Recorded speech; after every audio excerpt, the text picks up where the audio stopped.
Quelle est la différence, au fond, entre la gravitation et la pesanteur? C'est un peu la question centrale des documents qu'on explore aujourd'hui, une exploration qui va nous emmener des confins du système solaire jusqu'à la sensation bien réelle du poids ici sur Terre. L'idée, c'est de démêler un peu ces deux concepts qui sont vraiment essentiels. Oui, et c'est crucial de bien les distinguer. La gravitation, bon, c'est une interaction à l'échelle de l'univers entier, alors que la pesanteur, c'est sa manifestation locale, disons, à la surface d'une planète comme la nôtre. Commençons peut-être par le décor, notre système solaire. Il a quoi, 4,5 milliards d'années? C'est ça. Et il fait partie d'un univers bien plus vieux. C'est ça. Un univers estimé à 13,7 milliards d'années issu du Big Bang. Et notre système, eh bien, c'est le Soleil, notre étoile, et 8 planètes qui tournent autour. Oui, les 4 premières, Mercure, Vénus, la Terre, Mars, elles sont rocheuses, telluriques, comme on dit. Et les 4 autres, Jupiter, Saturne, Uranus, Neptune, elles sont gazeuses. Exactement.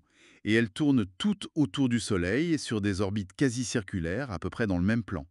Et puis, il y a les satellites, comme notre Lune, et plein d'autres objets, astéroïdes, comètes. Et qu'est-ce qui maintient tout ce monde en ordre, qui fait que ça tourne comme ça?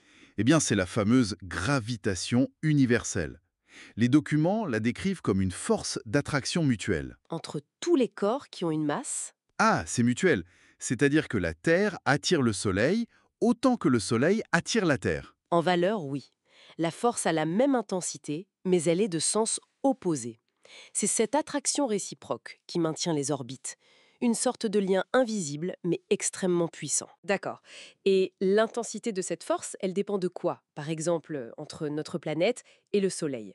Elle dépend de deux choses principales, comme le soulignaient les sources. La masse des objets concernés et la distance qui les sépare. Logique, plus c'est gros, plus ça attire fort, et plus c'est loin, moins ça attire. Voilà, en gros c'est ça. Et entre le Soleil et la Terre, la force calculée est, tenez-vous bien, 3,54 fois 10 puissance 22 newtons. C'est colossal. C'est ça qui nous garde sur notre orbite? C'est vertigineux à cette échelle. Mais alors, comment on ressent cette force universelle, nous, ici sur Terre? C'est quoi le lien avec le poids qu'on sent tous les jours? Justement, c'est là qu'intervient la pesanteur. La pesanteur, c'est l'effet local de cette gravitation universelle, principalement l'attraction exercée par la Terre sur les objets qui sont à sa surface ou proches. D'accord. Et cette force d'attraction spécifique que la Terre exerce sur un objet, eh bien c'est ça qu'on appelle son poids. Le poids noté P. Et ce poids, il dépend de l'intensité de la pesanteur terrestre, une valeur qu'on note G, qui vaut environ 9,81 newtons par kilogramme sur Terre, c'est ça, hein? On arrondit souvent à 10 pour simplifier. Tout à fait. Et ce G, cette intensité de la pesanteur, elle-même, elle dépend de la masse de la Terre et de son rayon. C'est directement lié à la loi de la gravitation. C'est ce G local qui fait le pont entre la masse d'un objet et le poids qu'on ressent. C'est là qu'il ne faut pas confondre masse et poids, j'imagine. Les documents insistent pas mal là-dessus. Ah oui, et c'est une distinction absolument fondamentale. La masse, M, en kilogrammes, c'est la quantité de matière d'un objet. C'est une propriété intrinsèque, elle est constante partout dans l'univers. On la mesure avec une balance. D'accord, que je sois sur Terre ou sur Mars, ma masse est la même. Exactement. Alors que le poids, P, c'est une force, mesurée en newtons. Elle résulte de l'action de la pesanteur sur cette masse. On la mesure avec un dynamomètre. Et comme la pesanteur, le G, change d'un astre à l'autre, le poids, lui, varie. La formule, c'est P égale à M fois G. L'exemple de la pomme de Newton est assez parlant, non? Oui, Une pomme de, disons, 80 grammes, soit 0,08 kg. oui, c'est un bon exemple. Sa masse, 0,08 kg, ne change jamais.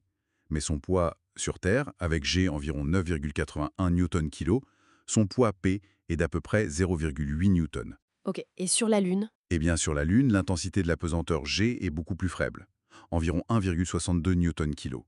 Donc la même pomme de 0,08 kg aura un poids d'environ 0,13 newton seulement. Ah oui, beaucoup moins. Voilà. La quantité de pommes est identique, mais la force qui l'attire vers le sol lunaire est à peu près 6 fois plus faible. C'est pour ça que les astronautes peuvent faire des bonds spectaculaires sur la Lune. Leur masse est la même, mais leur poids est bien moindre. C'est clair. Donc si on essaye de résumer tout ça, la gravitation, c'est la grande loi universelle d'attraction entre les masses. C'est elle qui explique pourquoi les planètes tournent autour du Soleil. C'est ça. Et la pesanteur, c'est comment on ressent cette gravitation à proximité d'un astre massif comme la Terre. C'est l'effet local.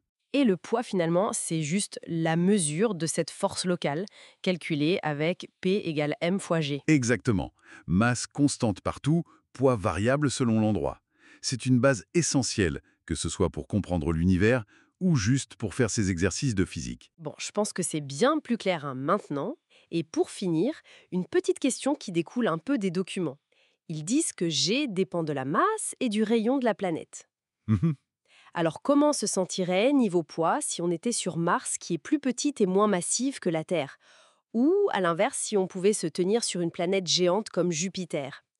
Ça montre bien comment une même loi universelle donne des sensations très différentes d'un endroit à l'autre, même dans notre propre système solaire. Une piste de réflexion peut-être.